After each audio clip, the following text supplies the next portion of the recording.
Hi, it's Sherri from A Quilting Life, and in today's video I'm going to share with you some tips and tricks that I use to stay a little bit more organized in the sewing room.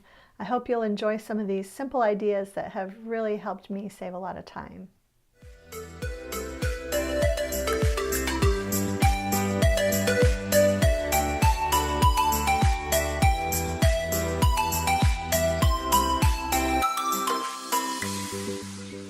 Don't forget to subscribe if you haven't already, and now let's get started with some time-saving tips. First up, I'm going to show you my project leftovers box. And this is a project leftovers box that I use when I'm working on one project or a lot of projects with one fabric line. I'll keep all the scraps from those projects in one place until I kind of decide what to do with them. Okay, so let me first show you my project leftovers box. What I do with this box is I keep all the leftovers from any project that I'm working on. And as I go, I try to cut them into pieces that will be usable for me later. So for example, I will cut 2.5-inch strips from leftover pieces of the project because those are a size that I can use at any time in any other project. I will also cut 1.5-inch strips from project leftovers. Again, just a really great size to use for other projects. I will also cut squares. Usually I cut those in 2.5-inch squares. There's some more strips, but I'll cut some smaller squares as well. And I'll just save them. If I need a little bit of fabric for a quick project, I've got it all in one place. I will also save pieces that I've sewn into half square triangles. So, for example, these pieces have all been sewn, but they need to be trimmed. And you can watch my half square triangle video to see how I trim them to the exact size I need. But I do keep those as leftovers. This box also has a few flying geese that I had left over from a project. So if I need to use them later, if I want to use them making a little pot holder or scrap bag, I've got these pieces already. I have some 4-patch units that were left over. These are a great thing to save, and you can even make them from your scraps as you go. And then finally in the box, I have just some bigger pieces that didn't really fit into those categories. Some of them are strips, but they're a little bit too wide or a little bit too narrow to fit into my categories. Some of them are just bigger pieces of fabric, and I'll just keep these together in case I need to make something small for a gift or to use in a scrap quilt.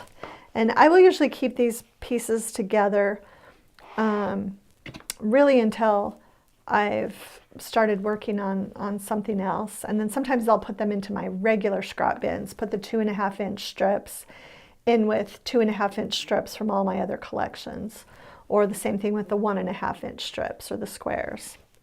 Okay, next I'm going to show you kind of another box that I do pretty frequently, and it is, like I mentioned, a mix of my collection. So I've got lots of different squares from different groups.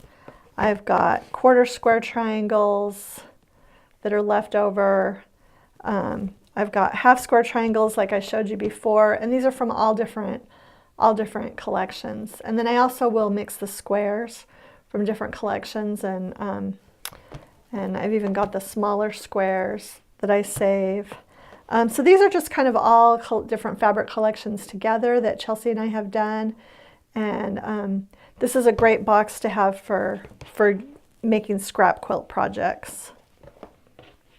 Next up is something that I really like to do. And you've probably seen this before, but this is a project board. And a lot of people will lay out the blocks on the project board so that they're easy to take the board over to the sewing machine and sew, and you've got your pieces all lined up right where you need to go. Now this particular block needs 4 more squares, and those squares are going to be made up of little strip piece segments of these 2 fabrics. So I've got this ready to go. I'll leave something like this right on my sewing machine when I'm finished for the day, and that way if I have just a few minutes the next day, I can come in, I can sew these strips together, press them, cut them, and make my blocks. So this is one way that I use project boards other than just laying out one block. I'll get all the pieces I need for a particular block and just keep them grouped together.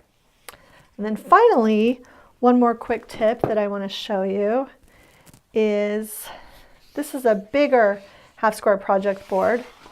And these are all half square triangles that I need to make. And sometimes if I'm watching TV or doing something, I'll get them all ready. I'll prep them on a board. They're all ready to be sewn. I can take this board into the sewing room, set it by my machine. I can do them all if I have a lot of time, or do just a few. And what I will do is I will chain piece all of these half square triangles. And I do have a video that shows my chain piecing method.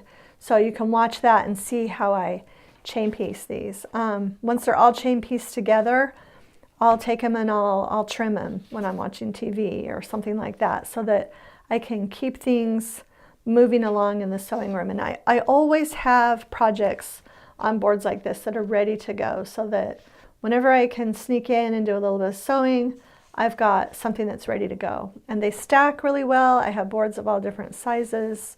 You can buy these boards already made, or there are tutorials online for how to make them. And I just made mine with foam core board, batting, and extra binding that I hot glued around the edges. So I hope you've enjoyed some of these tips and tricks that I've showed you today. I've written about them on the blog, but I think it's a lot clearer if you actually see a little bit about them. Remember to subscribe to the YouTube channel, and thanks so much for stopping by.